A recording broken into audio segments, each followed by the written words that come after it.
Bonjour à tous, c'est la grande forme. 1, 2, 3, 4, 5, 6, 7 quintés, 7 quintés en 15 jours. Donc la forme est là, j'en suis heureux pour vous.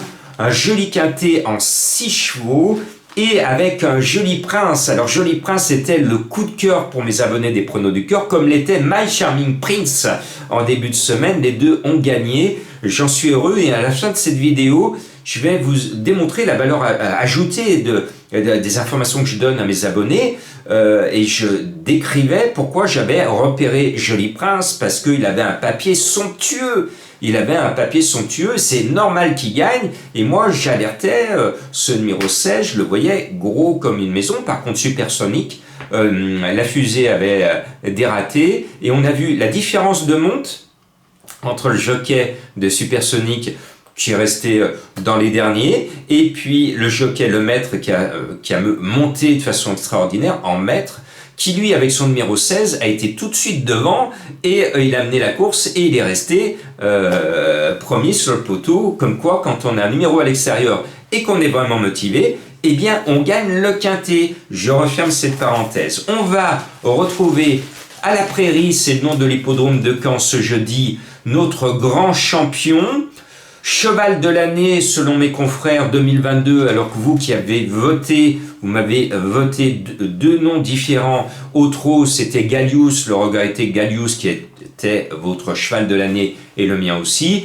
Et le vrai cheval de l'année 2022, cela reste Alpinista, une jument de légende qui a tout gagné de partout, extraordinaire, il n'y a pas photo, le cheval de l'année, et je le répète, 2022, c'est Alpinista, voilà, et ça au niveau international, donc le gratin, et nous en France, Gallius.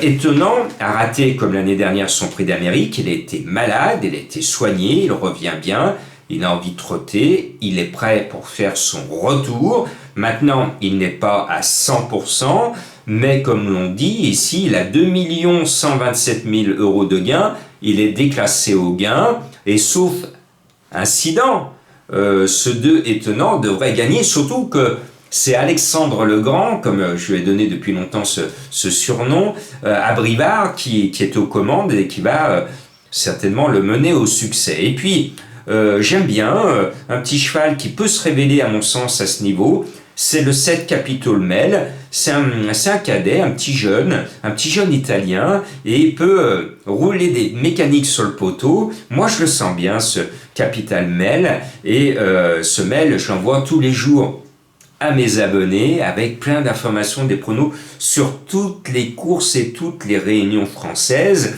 Donc ce 7 me plaît bien, avec un Italien aux commandes, Gabriele Gelormini. Et puis, il est beau comme un camion, ce Bello Romain, le numéro 6, a gagné cette course l'année dernière, c'était bien.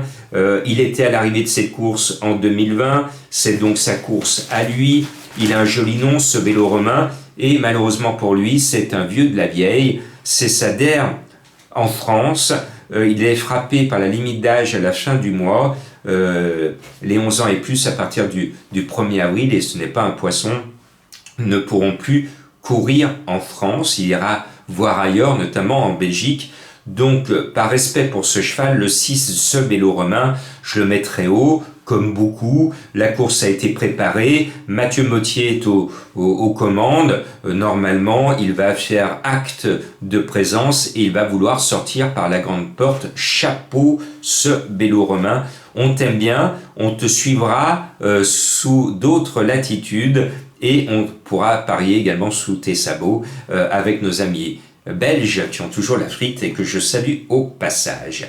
Après, il y a Elvis du Vallon, qui est un cheval qui a largement la pointure d'un tel lot. Il m'a souvent déçu dans les grands rendez-vous, mais là, avec Eric Raffin aux commandes, c'est son plus facile quintet de l'année, sa plus facile course, donc s'il la rate, ça serait quand même idiot. Et puis, Duel du Gers, le 1 me plaît bien, avec Mathieu Abrivard. C'est un cheval que j'estime meilleur en province qu'à Paris, parce qu'à Paris, il tombe contre du lourd, alors qu'en province, il a toujours son petit mot à dire. Et puis voilà, normalement, je vous ai peut-être redonné mon 8e quintet et encore en 5. Si tel n'est pas le cas, eh bien, on va proposer le cheval de Madame Colombo qui va essayer de briser son écart. Elle n'est pas en forme. Je lui ai dit ce matin, attention, tu n'es pas en forme. Elle me dit, je suis à l'écart. Oui, je lui ai dit, tu es à l'écart. Donc, elle m'a sorti impressionniste. Et je lui ai dit tout de suite, quand elle m'a sorti le cheval, ah, tu vas briser ton écart, parce que ce 16 impressionniste, c'est l'un des meilleurs du lot. Il est tout jeune, il a 5 ans. Bon, il n'est pas à 100%. Cette course n'est pas son objectif, mais il vaut tous les jours les chevaux de la première ligne. Il faut qu'il soit un peu heureux, mais il devrait venir disputer activement l'arrivée. Et puis, le 4 Dexter Château, d'habitude, gagne son quintet une fois par meeting d'hiver. Et cette année, il l'a raté. Il a raté son objectif. Donc, il peut se rattraper ici. Alors, de là, le voir gagner, peut-être pas, à cause des tenants. Mais ce 4 Dexter Château va courir propre. Et avec lui, vous allez pouvoir peut-être vous acheter un château en Espagne. Pour me permettre de saluer mes fans espagnols qui me suivent également.